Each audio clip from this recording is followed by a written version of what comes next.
here's what I know. If you do not believe that the thing that you desire is available to you, you will never accomplish it.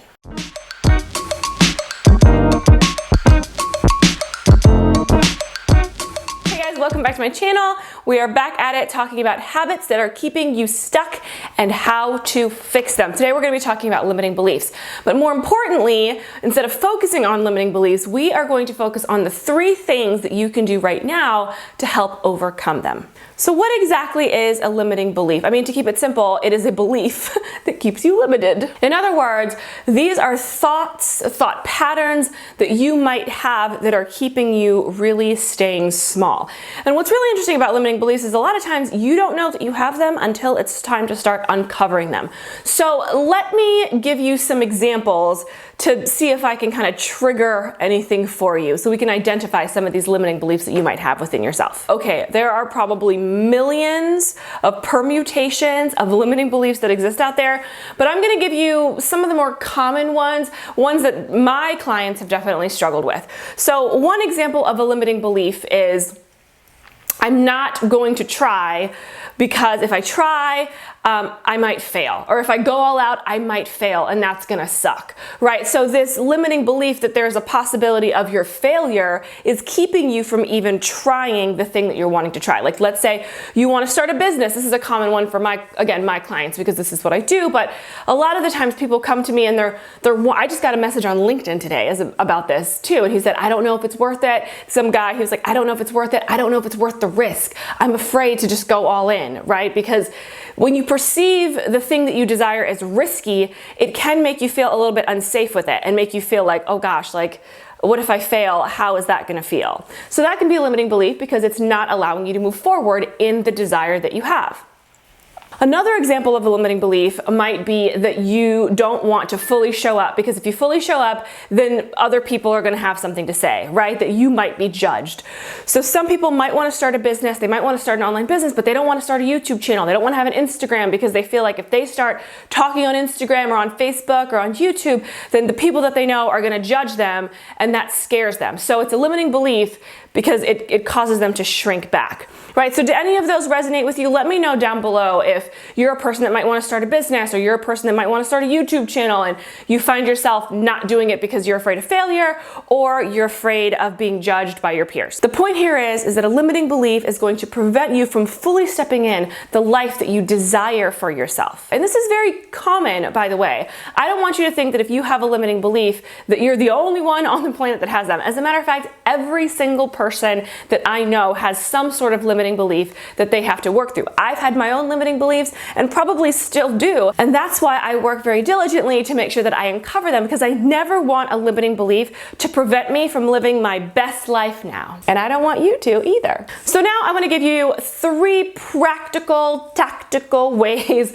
to start to move beyond some of these limiting beliefs that you have. All right. So step number 1, I want you to get out a piece of paper or a journal or whatever, and I want you to write down all of your big, scary dreams and goals. Like everything that you want in life. I'm talking about, like, I want to start a business. I want to buy my dream home, or I want to go back to school. Like something that is big and scary for you that you don't think you're going to be able to accomplish. That's what I want you to write down. That is step 1.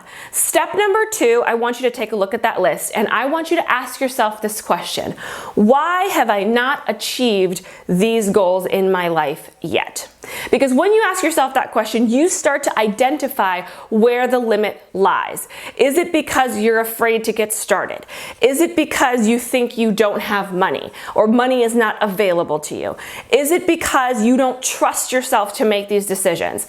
Is it because you're afraid that if you do this, then that is going to happen to you? So once you take a look at the goals and you ask yourself the question, why have I not achieved these in my life yet? You will start to activate the identification process of where your limit lies. So that's step 2.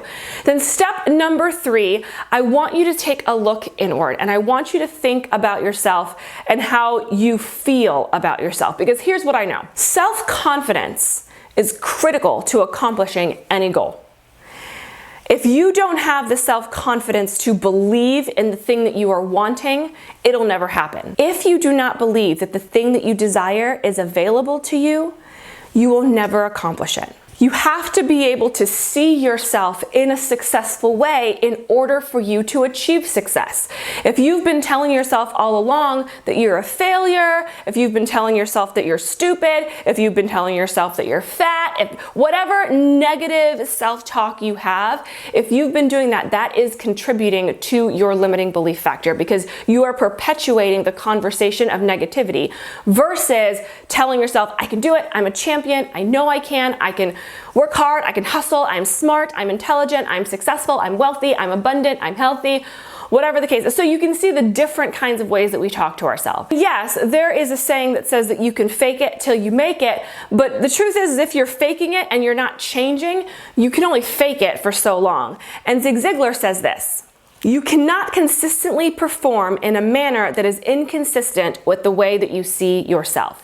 So you have to believe that you can achieve all of these things in order for them to actually come into your experience. So now that you've done those 3 steps, taken a look at your goals, identified your limiting beliefs, and decided to take a look at yourself, I want to know how you plan to overcome those limiting beliefs moving forward. Because now that you know this stuff, you're held accountable. So you can't walk away from this video and think, oh, well, that was a nice video, off I go. No, I would love to hear from you. I'd love to know what your plans are moving forward so that you don't stay stuck on staying stuck. And if you need a little bit of help with monetizing yourself or with a little bit of mindset mastery, then don't forget to subscribe, because that is the content that I love to create for you guys. If you haven't checked out the rest of this series, then go ahead and click on the iCard that is right above here, and that will take you to some of the other habits that might be keeping you stuck and giving you some tips on how to fix them.